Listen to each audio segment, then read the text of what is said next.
This has been by far the most takes I've ever had to do to start a review on this channel because, quite frankly, after seeing what we got to close this show, if you didn't see this, pretty much this is what happened tonight on Raw. We got 2 hours and 45 minutes of WrestleMania recaps, WWE main event caliber matches, such as Ricochet and Cedric Alexander versus Oney Lorcan and Danny Burch, and a bunch of random crap. We got Nia Jax returning and squashing Deonna Purrazzo, and then we got this main event segment. McIntyre came out 20 minutes after WrestleMania went off the air. He got his side plates on his belt changed, and then from here he's cutting this promo, and the Big Show's music hits. And I'm thinking to myself, what? What are we watching? And then the Big Show comes out. Literally, he's a heel now. He challenges McIntyre, and then Big Show slaps McIntyre. There's a referee there. They begin a match, and it's for the WWE Championship. Why? What did the Big Show do there to earn a WWE Championship match? He walked down and literally slapped McIntyre, and then he got a WWE Championship match. And that was what they culminated this Raw after Mania with. There were no surprise returns. Nia Jax certainly doesn't count. There was no great matches. There was no shocking moments. There was nothing to note. Genuinely 3 hours, and I'm so thankful the payoff wasn't the Big Show standing tall with the title, because oh my god, if the Big Show was WWE champion to end this show, this would be genuine, just brutal shouting for 15 minutes. Okay, McIntyre is still the champion, thank god, but to think that they did this angle of anything they can do. They had McIntyre 20 minutes after his WrestleMania win be challenged by the Big Show, and then McIntyre, like an idiot, accepts a challenge against Big Show for the WWE Championship. Why? So that's what we got there. And the whole show, this wasn't just the main event segment, the whole show was a waste of time. Not one thing on this show furthered storylines, not one thing on this show proved that WWE has long-term plans or long-term booking. It literally felt like they were doing anything they could to fill 3 hours of TV time. Just look at the second hour. Apollo Crews and Aleister Black. Yes, you heard that. Apollo Crews and Aleister Black. If you didn't watch this show, you're probably thinking, okay, that would have gone for 2-3 minutes. No, that went through 3 commercial breaks. I didn't stutter. That went through 3 commercial breaks. That match got 32 minutes. Or 30 minutes. I don't care. It went for half an hour. Apollo Crews, who, according to Tom Phillips, got his draft pick expired. Tom Phillips said something like that. Since when do draft picks expire in this company? What? His draft pick expired. Are you kidding me? His draft pick expired. So we got Apollo Crews, who, as JD from NY says, is in the Wall of Fame in Titus Catering. Okay, Apollo Crews is someone who Sheamus beat in literally 30 seconds. Aleister Black couldn't beat for half an hour. Oh, but this is a new Apollo Crews. How about he cuts a promo? How's that for a new Apollo Crews? Okay, and all these people saying, but it was a great match, man. It went half an hour, man. It was a great match. No, it wasn't. 1, there was no reason to care, but 2, the in-ring psychology was absolutely abysmal. It was awful in-ring psychology. And you might be saying, well, what do you mean it was awful in-ring psychology? You're not a wrestler. You sound like a schmuck when you say that, man. Listen to this. It was bad in-ring psychology. Here's why I say that. Apollo Crews has his left knee worn, or right knee, whatever. He has one of his knees worn down for 10, 15 minutes. Okay, we go to commercial with Apollo Crews holding his knee. We come back from commercial. Within 2 minutes, Apollo Crews does a standing shooting star press onto Aleister Black. He then does a drop kick, and then he goes up to the top rope happily. What kind of ring psychology is that? Okay, so Apollo Crews and Aleister Black, their 30-minute match it was terrible. And it was 40 minutes by the time you add 3 commercial breaks. So that was the second hour. The first hour was the Street Profits versus Angel Garza and Austin Theory in a Raw Tag Team title match. You might be thinking to yourself, if you didn't watch the show, but didn't that happen last night at WrestleMania? Yeah, it did. Didn't the Street Profits win? Yeah, they did. So why did Austin Theory and Angel Garza getting another match? I don't know.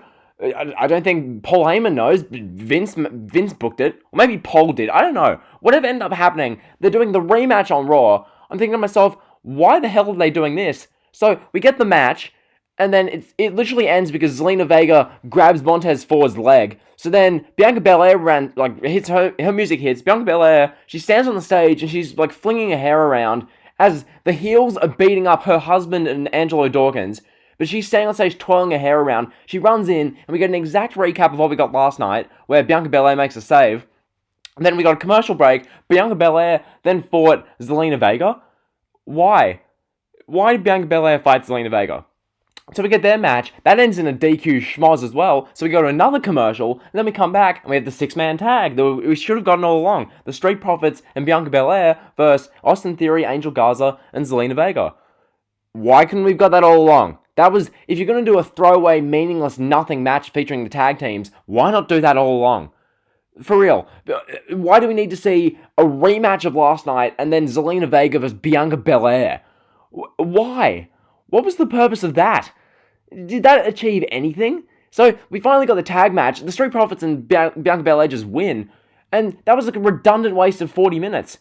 Not to mention, this show opened with Asuka versus Liv Morgan. Like, this whole show made me so just disappointed, dejected, defeated. Like, I'm watching this show thinking, show me something. I get, this show was taped like 10, 11, 12 days ago. I fully get that, okay? But the show they gave you tonight, if this Raw gets above 1.8 million viewers when the ratings come out tomorrow, I'll be staggered, okay? Because going into this show, there was interest. The Raw after Mania, historically, it's the best Raw of the year, or not best, most interesting Raw to watch of the year. We see new direction, new storylines, new angles. But coming out of this show, the only thing I saw was Nia Jax came back, so we're probably going to get Nia Jax versus Becky Lynch for 2 to 3 months to fill in before Ronda Rousey comes back. And I saw Drew McIntyre nearly lose the WWE Championship to The Big Show in 2020. This isn't 1999, this isn't 2004, hell, this isn't 2011. This is 2020, and The Big Show just came out and nearly won the title. Okay, that was still technically WrestleMania, so Big Show main evented WrestleMania 36. Look at it that way. Okay, this whole show made me so dejected, defeated, because not one thing on this show furthered anything. And I get all these cretins on social media, but you should be happy they did a show, man. But given the circumstances, they tried their best. That was their best. Ricochet and Cedric Alexander versus Oney Lorcan and Danny Burch. A 35-minute match between Aleister Black and Apollo Crews. 45 minutes of the Street Profits / Bianca Belair versus some combination of Zelina Vega, Austin Theory, and Andrade, what's his name? Angel Garza and Austin Theory. And then what? We got Nia Jax versus Deonna Purrazzo, Seth Rollins versus some jobber they found, in the change room of the Performance Center, and then that awful, quote-unquote, main event thing they filmed. That was Raw, okay? Now, I've got notes on this show, so I'm just basically going to recap what I just said in a minute, but I can't reiterate enough. If you didn't watch this show, skip it at all costs. This was the worst Raw After Mania I have ever seen. It was the worst Raw After Mania they've ever done. A completely redundant show, 3 hours that just wasted everyone who watched its time. Okay, thank God I was doing other stuff while I was had this show on and I was reviewing it, because this was genuinely a complete waste of time. Not one redeemable thing happened on this show. Okay, the reason I even watched the main event segment, because I was thinking to myself, okay, Drew McIntyre, they were saying breaking news, something big happened after Drew McIntyre won the title last night. I'm thinking to myself, okay, did Randy Orton attack him? Did Seth Rollins attack him? Did we get, I don't know, Samoa Joe attacking him? Did we get some old part-timer attacking him? Well, we got part-time, we got the Big Show coming out. And Big Show, he said himself, I don't want a match for Money in the Bank, I don't want a match going forward, I want a match now. And it was just redundant. I'm going to literally fly through this show. This review's probably going to end up being 12 to 13 minutes because I've pretty much recapped most of this stuff. But literally, this was the Raw After Mania, the April 6th, 2020 episode of Raw. This was Raw. Asuka vs. Liv Morgan opened the show. No reason to care. Neither woman cut a promo. It was a mediocre match. Asuka just won. So Liv Morgan's win on the kickoff show against Natalya last night means nothing. Who cares? Asuka, Liv Morgan. Really? So we opened from there, then we got a recap of Becky, Shayna Baszler. Why? Then we went to the Raw tag titles. I went through this whole thing, the Street Profits and Garza and Theory and all this. I'm not going to go through it again. Pretty much the whole first hour was just this nonsense with the Street Profits, Baszler, Garza and Theory. It was just rubbish. So from here, we go to hour 2, the Aleister Black Apollo Crews 38-minute match, where Apollo Crews had a knee injury but did a shooting star press standing still and a drop kick. It made a lot of sense. So from here, Aleister Black won. Then we got Ricochet and Cedric Alexander versus Oney Lorcan and Danny Burch. Yeah. That match doesn't scream WWE main event, does it? So yeah, Ricochet and Cedric Alexander won. A redundant waste of time match. Everyone in this match means nothing to the company. They're liabilities. So Ricochet and Cedric won. Then we got a pre-taped Kevin Owens promo where he's standing in the car park earlier today, and he literally he talks a bunch but says nothing. Talking about how he doesn't know where to go from here, but he beat the Messiah, and he had his Wrestlemania moment by jumping off the sign. I was thinking to myself, if Wrestlemania was in Raymond James Stadium, if you jumped off the sign, you would have killed yourself. So it's only a WrestleMania moment because the show is in the Performance Center. Anyway, from here we got Seth Rollins versus Denzel. I forgot what his name was. Rollins he had a serious look in his face and beat this guy in a minute. Then we got Nia Jax returning. And then we got an ad saying, oh, Friday night on SmackDown, it'll be a new landscape on Friday night. What? Huh? Friday night SmackDown will be a new landscape. What? A new landscape under Bruce? Clown. A new landscape, yeah, sure. So, for me, we got Nia Jax, Deonna Purrazzo. Nia just won. And I'm thinking to myself, this is their surprise after Mania. So, from here we get Humberto Carrillo versus Brandon Vink. You know, the 6'5" guy who took the pin a couple of weeks ago in the tag match with the Street Profits. Yeah, him. Brandon Vink. Who cares? Then we get a recap of Charlotte Rhea Ripley. Then Charlotte Flair does an interview where she says nothing. And then we got that Drew McIntyre segment where he came out, talked about how Paul Heyman... he thanks Paul Heyman because Heyman said stay down from the F5. And then McIntyre, his life flashed before his eyes.